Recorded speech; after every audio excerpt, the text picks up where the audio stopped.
Bonsoir tout le monde.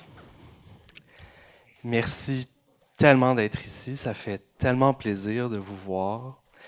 Après ce long processus de création, d'exploration, de recherche, c'est vraiment pour ces moments-là qu'on fait ça. C'est vraiment magnifique. Euh, je voulais juste prendre parole avant qu'on commence le hiverne. Euh, Parce que je réfléchis beaucoup à bon, cette plateforme-là qu'on me donne, puis qu'est-ce que ça veut dire d'avoir une plateforme, puis c'est quoi la responsabilité qu'on a avec cette plateforme-là. C'est vraiment un immense privilège pour moi d'être ici avec mon équipe ce soir, puis de pouvoir partager quelque chose. Je pense que c'est ça, on l'a vu vraiment dans la première partie du quatuor de saxophone, à quel point c'est extraordinaire d'avoir la chance de s'extasier devant des sons et comment on les agence et qu'est-ce que ça provoque chez nous. Puis je trouve que c'est très fort puis très humain.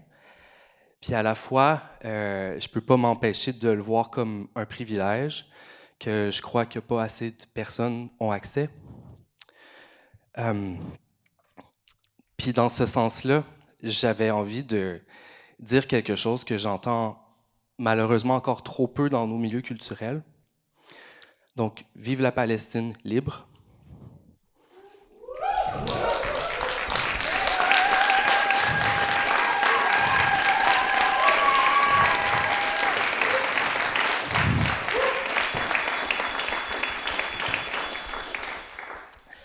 Donc, c'est ça. Alors que ce soir, on va s'émouvoir devant la beauté des sons, je veux juste qu'on garde une pensée pour les personnes qui meurent de faim et qui sont massacrées par le régime d'apartheid en Palestine. Je voudrais qu'on pense à ces personnes qui n'ont pas la chance de s'émouvoir devant la beauté, alors que leur monde est rempli en ce moment de laideur et d'horreur. Parlant de régime d'apartheid et de colonialisme, je pense que c'est important de souligner aussi qu'il y a quelques jours, c'était la journée de vérité et réconciliation. Euh, Puis je trouve ça d'ailleurs drôle qu'on utilise le terme réconciliation parce que pour moi, c'est pas un conflit, on devrait parler de réparation. Euh, le lieu où on se trouve, qui a été appelé Montréal par les colons, s'appelle Tiohtià:ke pour les Kanien'kehá:ka et Muniang pour les Anishinaabe. Je pense que c'est important de reconnaître que les colons qui sont venus ici ont décidé unilatéralement de dire que les terres leur appartenaient. Mais le concept même d'appartenance des terres, c'est quelque chose qui est arrivé avec les colons européens pour les nations qui vivaient ici avant l'arrivée des colons. Le concept même de posséder une terre, ça n'existait pas. Euh, Puis je pense que après, je pense que c'est ça. D'un côté, les colons parlaient d'une cession de territoire, mais de l'autre côté, c'était plutôt une question de coexistence. Puis je pense qu'après les massacres et le génocide qui a lieu et qui a eu lieu et qui a encore lieu aujourd'hui, ben force est de constater que les colons voulaient pas vraiment coexister. Euh, Pour moi, réfléchir à la question du territoire avec ce que euh, les enjeux autochtones m'apprennent sur le territoire, c'est que euh, peut-être qu'on peut arrêter de penser qu'on peut posséder des terres, euh, ou en tout cas le voir différemment. Euh, Puis je trouve aussi que de plus en plus dans cette réflexion-là, je découvre que c'est peut-être plutôt les territoires qui nous possèdent. Et c'est vraiment autour de ça que je pense que le projet d'Hiverne tourne, autour de comment on est transformé par le territoire qu'on habite. Comme vous le savez peut-être, mon équipe et moi sommes toutes des femmes, des personnes LGBTQI+. Et les enjeux que je viens de mentionner sont pas séparés de nos luttes, contrairement à ce qu'on aimerait nous faire croire. Nos enjeux, nos problèmes la violence dont on fait l'expérience a la même racine, que ce soit par rapport au génocide en Palestine, autochtone ou aux enjeux LGBT. Puis comme on entend souvent dans nos milieux, no one is free until we are all free. Alors que les violences envers nous s'accroissent partout dans notre société, je veux juste nous inviter à réfléchir de quel côté de l'histoire on veut se situer. L'exclusion, c'est une réalité qui est vraie, vécue. Je connais des personnes qui ont quitté les milieux culturels et musicaux à cause de violences. C'est des violences que moi et mon équipe, nous avons également fait l'expérience. Puis je pense qu'avant, peut-être elle passait inaperçue, ou peut-être que c'était normalisé, mais je pense qu'aujourd'hui, il y a un changement de paradigme, puis on est là pour rester. Je pense que ce qu'on a à dire est puissant. Je pense que ce qu'on a à dire contribue grandement à la société. Je voudrais vous remercier pour cette plateforme importante, vous inviter à tendre l'oreille, parce que ce qu'on a à dire est magnifique. Merci.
Dans les premières neiges,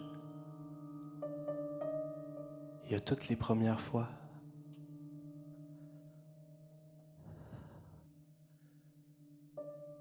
Et toutes les dernières.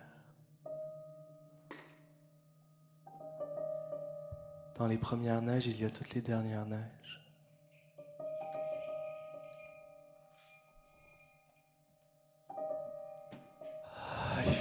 froid.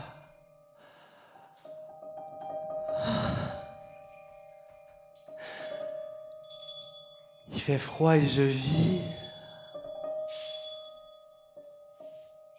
d'un froid de vivacité, tout en acuité, tout en poumons qui s'élancent devant.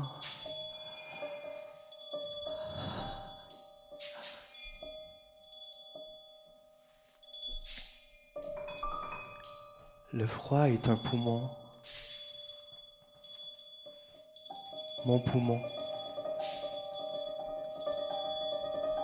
Il respire pour moi. Il fait si froid et je vis alors qu'en ailleurs je suis morte. Ultime lutte contre l'inertie.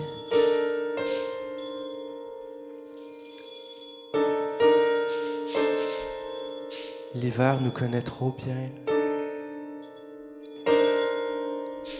Elle a les yeux rivés sur nos cœurs, les aide à battre, à pulser. L'hiver est une pulsion.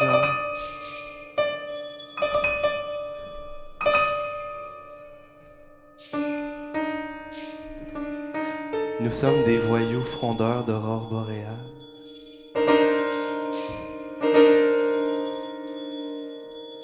Je marche seul dans la surdité, les yeux plissés par les rafales de givre.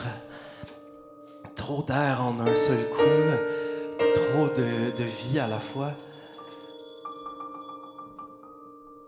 Le blanc.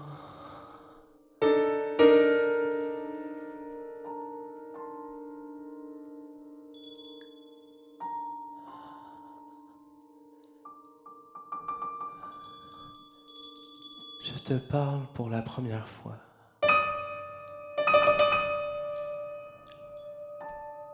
Dans les derniers mots, il y a toutes les premières fois, même tes dernières neiges. Je voulais juste te dire que tu es encore plus mère que ma mère.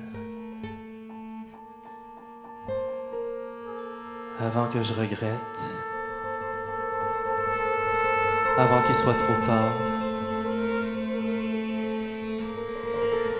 laisse-moi coller ma langue une dernière fois sur un poteau gelé.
ça. Si tu avais une forme humaine,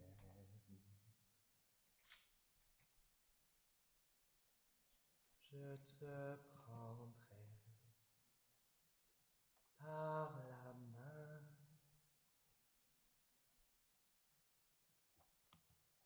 et je t'emmènerai loin.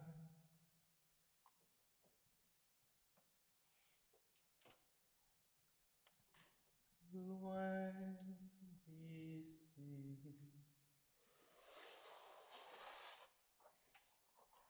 loin de la chaleur. Il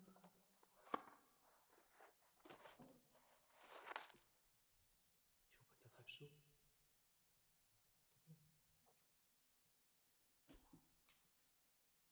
On irait plus loin que le bout du monde.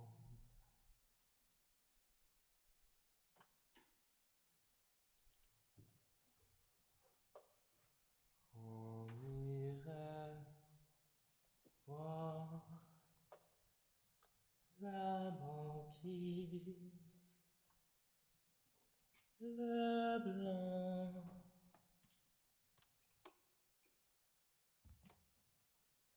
On serait au sein même de toi-même.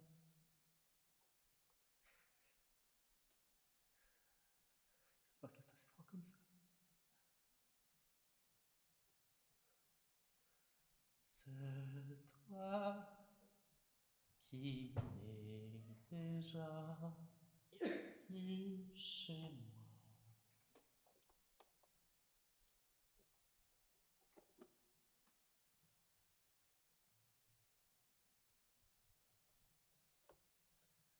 Je n'en peux plus des adieux qui n'en finissent plus de revenir.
tellement chaud.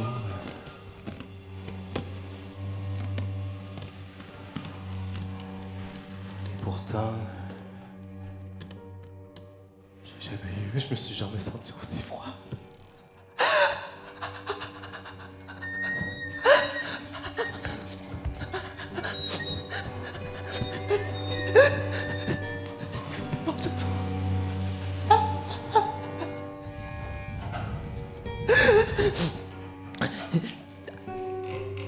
J'ai comme...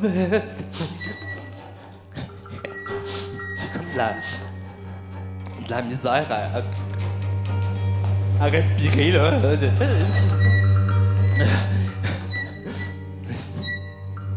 C'est comme si...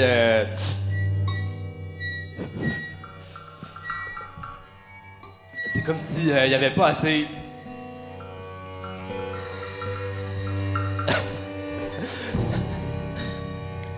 c'est comme s'il y avait pas assez d'oxygène qui rentrait dans mes poumons pour...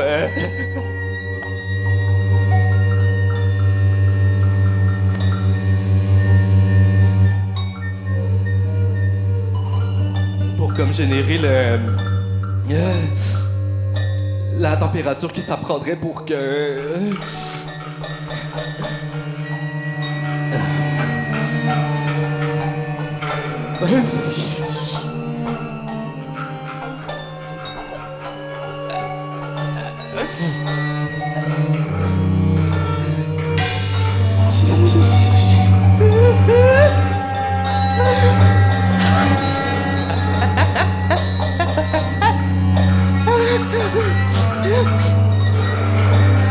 Je suis pas encore morte, là, mais... mon corps est comme froid comme un cadavre, là.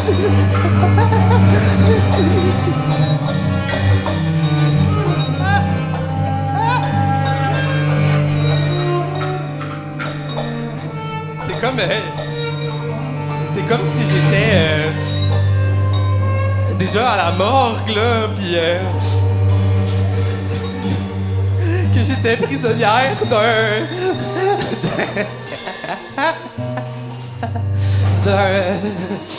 d'un tiroir en inox, là, pis que mes parois, mes angles qui partout, là, qui touchent toutes les parois, là,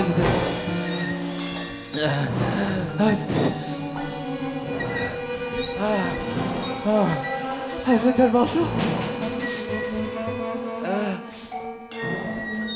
Oh my god. C'est juste tellement éreintant, là. Je suis plus capable. Oh. Ça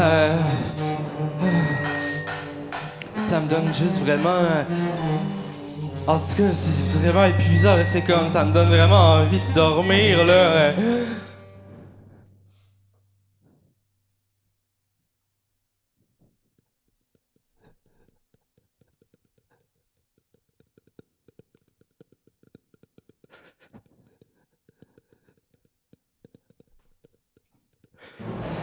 Non. Non, je vais pas dormir. Faut pas que je dorme. Je vais surtout pas dormir. Je vais pas dormir. Je vais pas dormir. C'est juste que je suis tellement... je suis tellement fatigué parce qu'il fait tellement le jour. Et je vais pas dormir. Oh my god. Mais en tout cas, peut-être que je pourrais faire une sieste, là. Genre,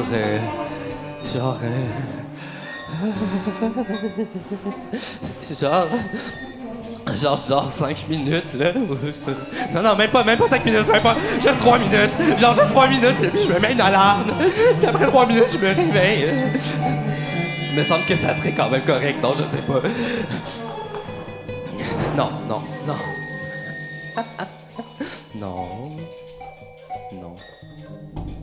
Je vais pas dormir. Je ne dormirai pas. Je ne dormirai pas.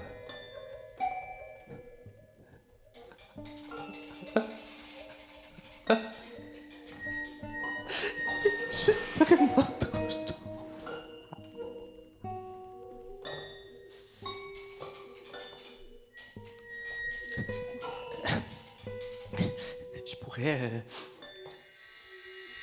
je pourrais juste m'étendre. Tu sais, je me suis dit, je vais mettre l'alarme, je vais mettre l'alarme 3 minutes, je vais m'étendre. Comme ça, l'alarme elle va sonner avant que je m'endorme, parce que je m'endormirai pas en 3 minutes, je vais juste m'étendre. Je vais juste m'étendre. Ben... Si t'es pour t'endormir, on pourrait peut-être s'endormir ensemble.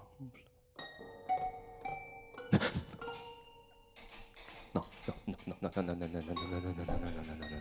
Je ne dormirai pas. On a dit qu'on allait juste s'étendre, on va pas dormir. Il n'y aura personne qui va dormir ici. On s'est dit qu'on allait se mettre une alarme. Là. On va se mettre une alarme, puis après 3 minutes, l'alarme va sonner, on va se réveiller. Non, non, non, non.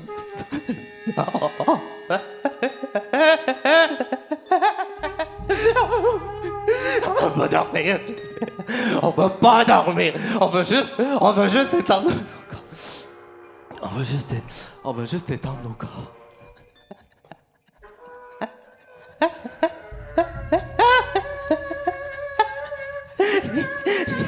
On va juste étendre nos petits corps. Puis ça va être juste ça parce que ça va nous aider un peu à, tu sais, juste se réguler le sort. Oh mon Dieu. Oh mon Dieu. Je te jure, je vais pas m'endormir, ok? C'est juste pour me reposer un petit peu. On va pas s'endormir, ok? Non, non, non. Non, non, on s'endormira pas. Non. Non.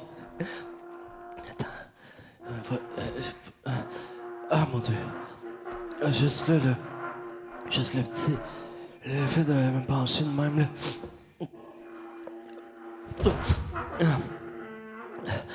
Oh my God. Ça fait trop du bien. Ça fait...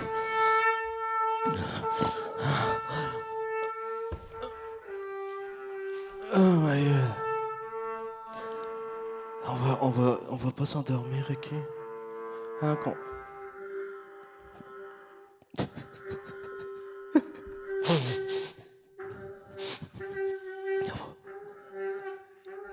On va pas s'endormir. C'est juste pour s'étendre. C'est juste pour s'étendre. On s'endormira pas. Oh my God.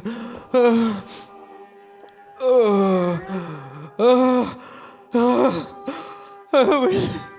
Ah, déjà, ça me fait tellement du bien, là. Peut-être juste un peu couché, comme ça, là. Je sens que ça m'aide vraiment à comme, regagner la température, là. La température idéale, là. Oh my God. On va pas s'endormir. On va pas s'endormir. Ben, peut-être qu'on pourrait quand même s'endormir juste un petit 3 minutes, là, me semble que ce serait quand même ok, non?